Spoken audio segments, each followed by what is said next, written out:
Hi, good morning, LagosHouseWife here. Welcome to Monday Bible Stories. And today I'll be concluding the series I started with Amnon, moving on to Jonadab, and today we'll focus on Absalom. Absalom, Tamar's brother, Amnon's stepbrother, who killed Amnon because of what Amnon did to Tamar. So after killing Amnon, he ran, he went to stay in Geshur, and the Bible actually said he went to stay with his mother's father who protected him. That his grandfather was a king also. So he stayed there for 3 years, and within those 3 years, David had mourned and gotten over Amnon and was actually grieving for not seeing his son Absalom. But somehow he didn't still do anything about it. Then Joab, who was David's commander of his army. And you know the funny thing, Joab was also David's nephew. Joab was the son of his sister, of David's sister, Zeruiah. So Joab, who knew what David was going through, he devised a plan. He went to a wise woman of Tekoa and told her, let's make this plan. Go to the king. Tell him that you are a widow with 2 children. And one day there was a fight and one of your children killed the other one. And now the family members are saying the one that killed the other one must be killed. Hand him over to us so that we will kill him. And she said, and you will tell the king that they now want to cuckoo destroy all your lineage. Nobody to carry their father's name. So the woman did. She went like that, pretended to be a widow and went crying to King David. Oh, this is what happened. And David said, go and bring your son home. Nobody must touch him. This is the order of the king. And the woman now said, your majesty, this is the same thing you are doing to Absalom. Oh. This one that you are giving me justice in this, you know that is what you are doing to Absalom. And David looked at her and said, it was Joab that put you up to this, Abi. Which tells me apparently Joab had been trying to convince David to bring Absalom home. So David now called Joab and said, go and bring Absalom from Geshur. But I must not see his face. He can stay in his own quarters, but he should not see my face. So Joab bowed down and he went to get Absalom. And they brought Absalom back to Israel. He was staying in his house. And after staying in his house again for 2 years, he couldn't see the king. He couldn't see the face of the king and everything. Absalom was like, enough is enough. He sent for Joab. Joab didn't come. He now told his servant. He said, my land is beside Joab's land. Go and set fire to Joab's land. Let me see if he will not come. And they did that. And of course, Joab came storming. What is the meaning of this? You set fire to my land and everything. He said, then when I sent for you, you did not come. Go and tell the king, why did he bring me back from Geshur if he's not going to see me? Why am I living like a fugitive in my father's house and everything? So Joab went to tell David, and then David said Absalom should come, and Absalom came and he hugged him and they reunited and everything was fine. Or was it? It definitely wasn't fine.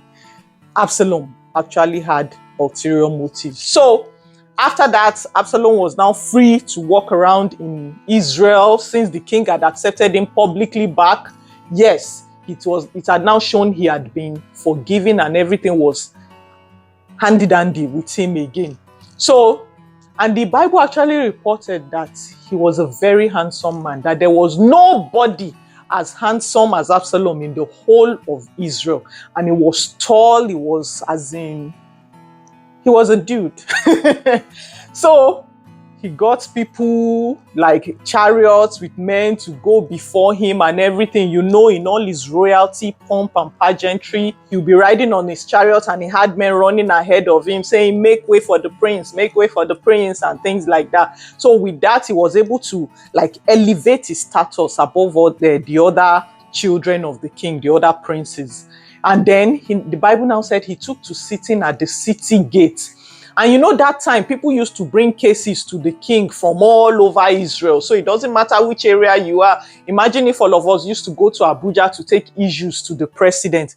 How many cases will the president be able to handle on his own? So there were lots of people who didn't get to see the king. There were lots of people who were on the list for years, not getting to.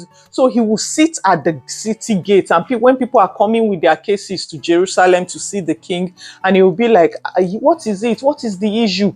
And then they will tell him what the issue, and he'll be like, this your case. It would have gone in your favor.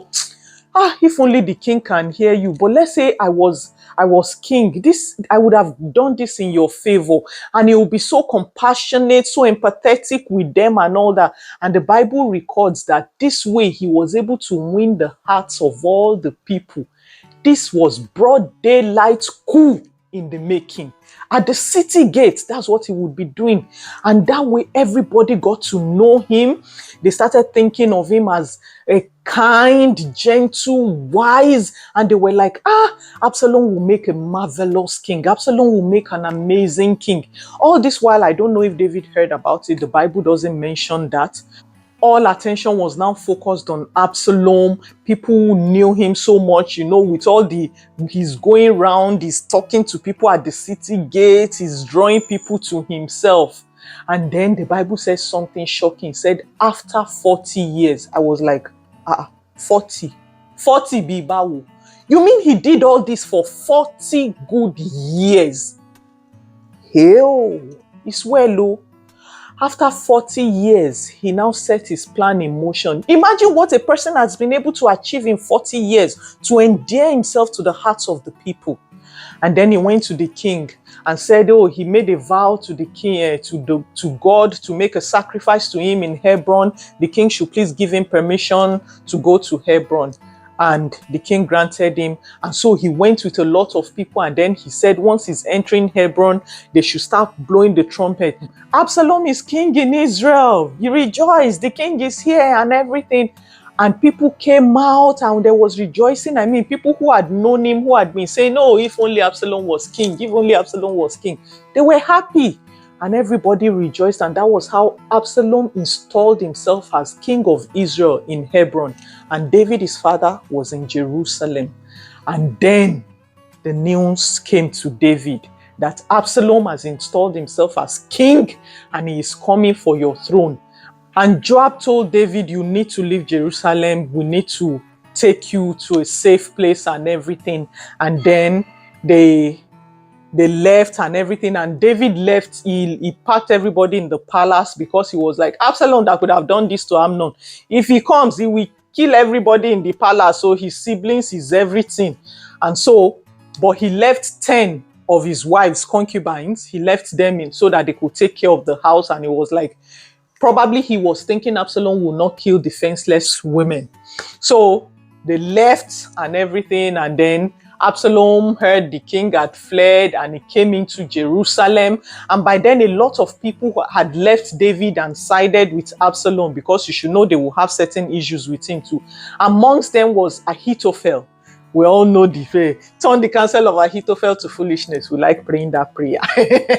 Ahithophel was David's counselor, and he was a very wise man. The Bible said his words were like the words of an oracle. Any advice he gives you like this, they fail. And Ahithophel had crossed over to Absalom's side. And it wasn't till I was reading about the genealogy and everything, that was when I discovered Ahithophel was Bathsheba's uncle. And I was like, my God, Bible is so fascinating. So he had always had David in his heart because of what David did to Bathsheba's husband and how he took Bathsheba. So when Absalom rose against him, it was easy for Ahithophel to cross over to Absalom's side. So, Bible is fascinating. Anyway, Ahithophel had joined Absalom and all that. And then when Absalom came into Jerusalem, the king had fled. He went into the palace and we're now saying, okay, so what will we now do to establish ourselves in Jerusalem here? And Ahithophel told him something. He said, all the king's wives and concubines that he left behind, 10 of them, he says, set up a bed on top of the house. Then they used to have these flat roof buildings that, in fact, you could build another house on top, put certain things on top. He says, set up a bed there and sleep with them in full view of Israel, and they will know that truly you are now king. Now, let me tell you the funny thing about that advice. Remember when David took Bathsheba and the prophet Nathan, I believe, yes, Nathan came to him and told him what he did, and David was repentant. One of the punishments that God told him will happen, he said, I will give your wives to another. He said, you laid with Bathsheba in secret. He said, but another person will lay with your wives in full view of Israel. And that was what Absalom fulfilled. That was the punishment. As in, the way Bible links together. You need to be reading your Bible, people. It's amazing. So that was the prophecy that Absalom fulfilled. He slept with his father's wives in the full view of Israel and was like, what else is remaining? The moment a man can sleep with the wife of the king, he has taken the position of the king. So like that, those were one of the ways Absalom established his reign. And of course, David fled. Now, there are a lot of mini stories in this, a lot of mini stories. That's why I want you to read it yourself, because I will not go into the details. I'll just focus on Absalom. But there's the story of Ziba, who helped the king, provided food for the king and his people. There is the story of Shimei, who cursed King David while the king was running and was stoning him, cursing him because of certain issues that had happened before. There's the story of Hushai, who was the king's friend, loyal to King David, but he now pretended to turn to Absalom so he could be a spy for David within Absalom's camp. And he was ultimately the one who gave them the information that led to David's victory. There's also his aspect. Please read it. This whole story spans from 2 Samuel chapter 13 to 2 Samuel chapter 19. That's the whole story from Amnon to Absalom and everything in between. So David fled, and then, he went into hiding, and then the people that were loyal to him, they gathered and they said they were going to go to war against Absalom. That was also the time when David was told that Ahithophel had crossed over to Absalom's side, and he prayed, God turned the counsel of Ahithophel to foolishness. And then Hushai, who I said was the king's friend, gave a different advice. Ahithophel gave a different advice. The advice of Hushai was to favor David. The advice of Ahithophel was to destroy David. And God made it that Absalom listened to Hushai. He was like, oh, Hushai knows my father more than any other person. So he followed it, and that was what made Ahithophel angry, and he was like, a whole me. I'm talking to this Absalom and he's not answering. And he vexed and went to hang himself. And so that was how God ensured that Absalom did not follow the advice of Ahithophel, which would have succeeded in killing David, in them overthrowing David. But they followed Hushai, and Hushai was able to get message to the king, and then they were able to prepare. And when they were going to war, David wanted to go, and everybody said, you and who? You are not going, no. You do not know right now that in this war, your life is worth all our lives. It is you Absalom is targeting. He said, if we lose the war, we can run, and Absalom will leave us. He will not destroy all of us, because he's after the throne. He will not want to rule a country that doesn't have people inside. So he will leave us, he will spare our life. But if you are there and we start running, he will pursue us till he's able to kill you. So even you being there is a threat to our own lives. Stay, Jeje. All of them said David must not go. So when they were going, David begged all of them. He said, please, I'm begging you, do not kill the young man. Do not kill my son. Do not kill Absalom. And they all said they will not kill. But the person, in fact, maybe I should even do another one and tell you about Joab. The person, that even brought Absalom back to Israel, that interceded for Absalom, that did everything. He was the one that killed Absalom. And in fact, I need to do a story on Joab, because he has plenty issues. Plenty issues. His issues were so plenty that even David knew but he still did nothing. I mean, David was negligent of a lot of things if we truly look at it. But anyway, back to Absalom. So they went to war and then they were being defeated. And they said, the Bible says Absalom's hair was thick and big and everything. And as he was running on his horse, the branches of the tree hooked his hair and he was left hanging. He could not come down. He was dangling from the tree. And then someone said, Absalom has been caught in the tree and all that. And Joab went there and he ordered his people to kill Absalom. And they said, no, we will not. The king has said we should spare his life. Nobody wanted to touch him. And Joab took a spear and ran him through, killed him and everything. And then when they went to tell David, the war had been won, everything. There's also another mini story there where they sent someone to go and tell David, and another person said, let me carry the message instead. And he ran ahead and he had no message to give. Read all those parts. But anyway, David heard and he started crying, and everybody who had been rejoicing at the victory for David, everybody was sad. And Joab came and told David, he said, what is wrong with you? These men risked their lives for you. You are now doing as if their lives are not worth as much as Absalom's life. Is that what you're saying? That it would have been okay if all of us had died and Absalom had lived. So he said, get up, be a king, and appreciate the people who risked their lives for you. So David got up, washed his face, dressed in his royal robes, and went to sit outside. And people came and he thanked them, he blessed them. And the heart of the father was broken because he had just lost his son again. And so that's the story of Absalom. And David was a man who knew grief, He lost his baby son with Bathsheba. He lost Amnon. He lost Absalom.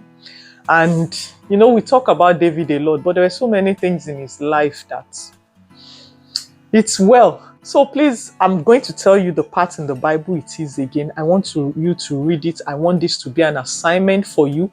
2 Samuel chapter 13, all the way to 2 Samuel chapter 19. Just 6 chapters. You can finish it in less than 30 minutes.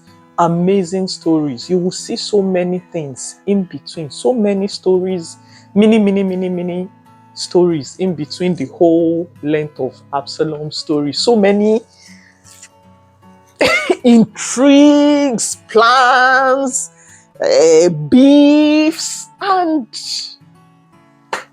very interesting. So I'll see you again next week, Monday. I don't know the story I will be telling you next, but let me work on it. Too many stories in the Bible. I'll choose one. Or maybe I should go on about Joab.